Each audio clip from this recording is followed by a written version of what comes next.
Por un lado tú quieres que suba mecánica que has hecho. y que haya más retardo y... Vamos a ver qué vamos de la programación y el pegado. Se asusta, ¿no? Sí, se pone nerviosa, ¿sí?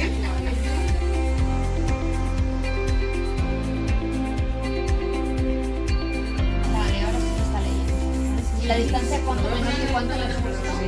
7 metros.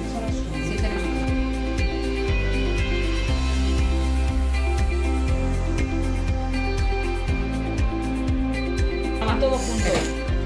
Tú vas delante, guapa.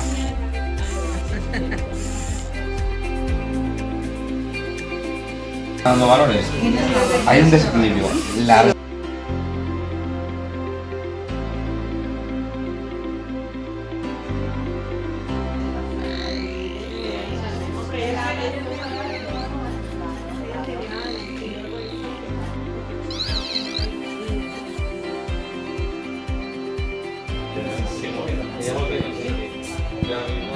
Él.